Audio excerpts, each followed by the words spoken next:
The snow fell quietly on Fifth Avenue as Jonathan Blake stepped out of his evening business meeting. At 37, he'd grown accustomed to these late nights, the endless negotiations that built his commercial development empire. His dark hair was touched with early flecks of silver, his tailored black coat a shield against both the cold and the world. Success had come early for Jonathan, but it had cost him something he was only beginning to understand he'd lost. He was reaching for his phone to call his driver when he heard a small voice, barely audible above the whisper of falling snow. "Excuse me, sir?" Jonathan looked down to find a little girl standing on the sidewalk, no more than 4 years old.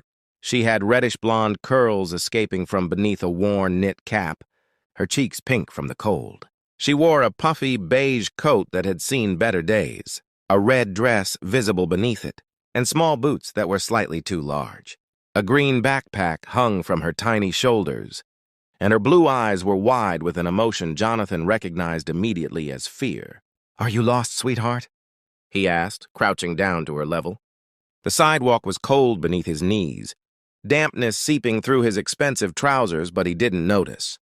The little girl nodded slowly, her lower lip trembling. "I can't wake up my mom." The words hit Jonathan like a physical blow. "What do you mean you can't wake her up?" "Where is she?" "At home. I tried and tried, but she won't open her eyes. She's on the floor by the couch." Tears began sliding down the child's round cheeks. "I got scared. I remembered she said if there's ever an emergency, go find help. So I put on my coat and came outside, but everyone just walks past me."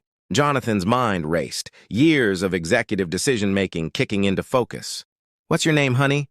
Sophia Martinez?" "Okay, Sophia. I'm Jonathan. Can you show me where you live? Can you take me to your mom?"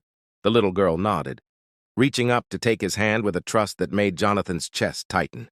Her small fingers were cold, even through her mittens.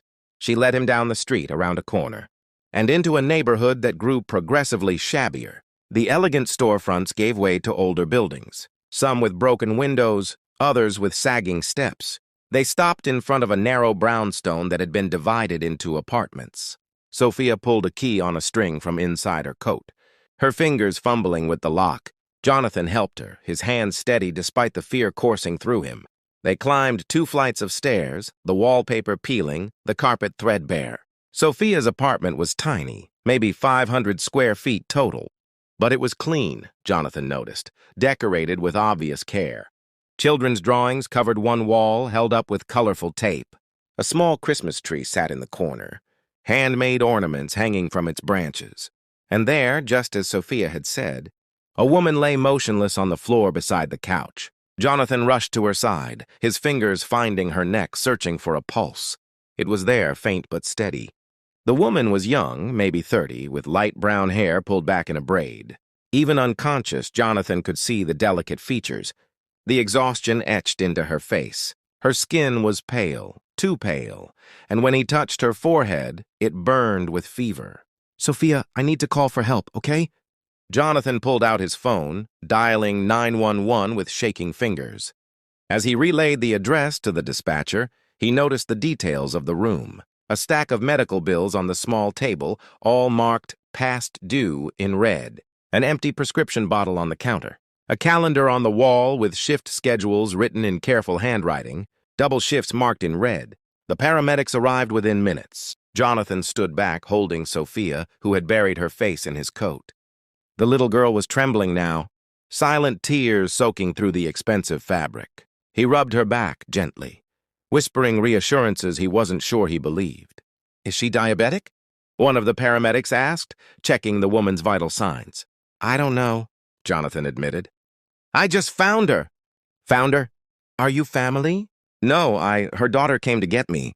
It sounded absurd, explaining how a 4-year-old had walked through a snowstorm to find a stranger. But the paramedic just nodded, focused on his patient.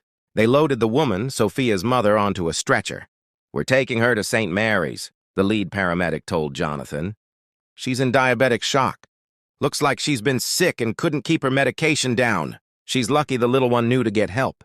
At the hospital, Jonathan found himself in an uncomfortable plastic chair in the emergency room waiting area, still holding Sophia. The little girl had finally stopped crying, but she refused to let go of his hand. A nurse had brought her a juice box and some crackers, which she nibbled on mechanically. "Do you have any other family?" Jonathan asked gently. "Grandparents? An aunt or uncle?" Sophia shook her head. "Just Mommy. My daddy went away before I was born.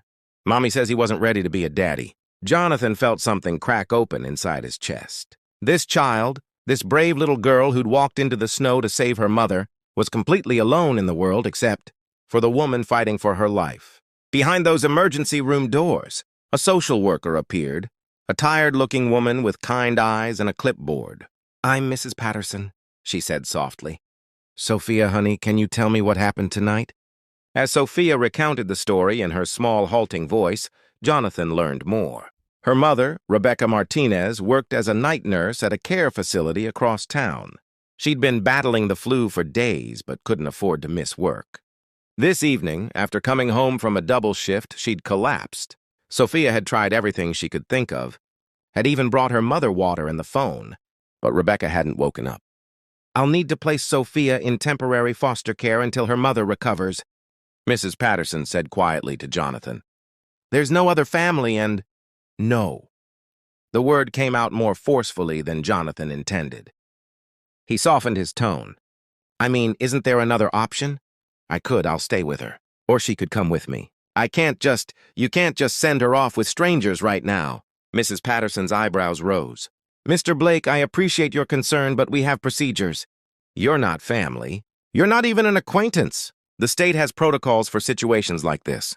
Then I'll hire lawyers who can challenge those protocols." Jonathan was surprised by the intensity of his own reaction. This child just saved her mother's life by being brave enough to ask a stranger for help. I'm not going to let her be traumatized. Further, by being taken from the one place she feels safe, which right now happens to be with me. The social worker studied him for a long moment. Then she sighed. "Let me make some calls." 2 hours later, through a combination of Jonathan's reputation, his lawyers working overtime, and the unusual circumstances, a temporary arrangement was made. Jonathan would be Sophia's guardian until Rebecca recovered, with daily check-ins from social services. It was highly irregular, the social worker emphasized.